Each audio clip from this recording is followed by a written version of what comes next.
While we wait on Guild Wars 2 going into beta, I'm going to continue making videos about it. I'm going to highlight each of the features I mentioned in my top 10 and go into more detail, explaining what they are and why they're so great.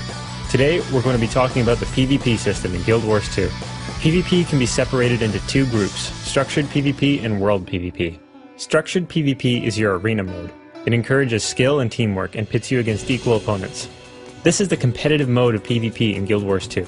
When you enter a structured battle, you retain your profession and race, but you will be increased to max level and all skills will be available to you. ArenaNet is making sure that PvP is an entirely separate experience from PvE, with PvP being entirely reliant on skill and not items. From what I can gather, this means that either item stats won't apply in structured PvP, or you'll be given a set of armor that everyone else has. There's tournament play, where teams of 5 players fight through a bracketed tournament. There's also pickup play, which will allow larger teams and are hot joinable. Pickup play also allows you to pick your map, team size, and other settings. I couldn't be more excited for structured PvP. Finally, a competitive PvP mode doesn't rely on having better gear than the other guy. This also means that you don't need to get to max level before you can start PvPing. ArenaNet gets it. They know that PvP shouldn't be bogged down by PvE, and their balancing shouldn't affect each other. The other mode is World PvP. This is your casual PvP form, but don't take that the wrong way. It simply means that it's a mode for fun, and not extreme competition. That's what structured PvP is for.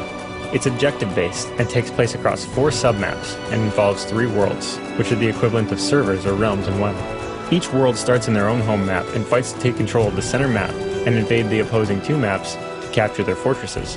World PvP has no limit to how many players can join the battle, so you could have teams of hundreds.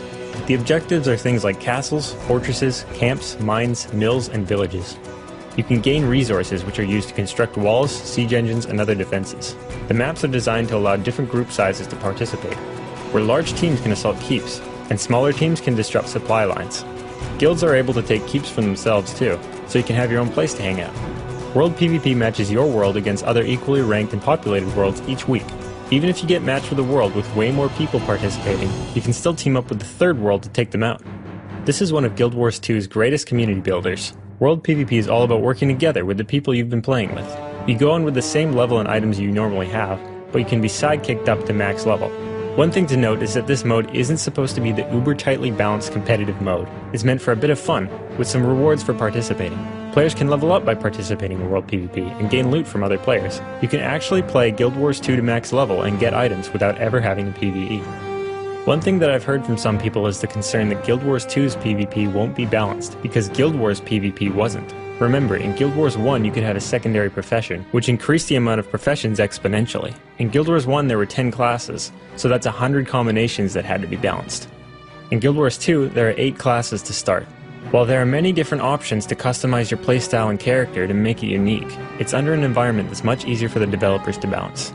So that's Guild Wars 2's PvP in a nutshell. Hope to see you on the battlefield. Don't kick my ass.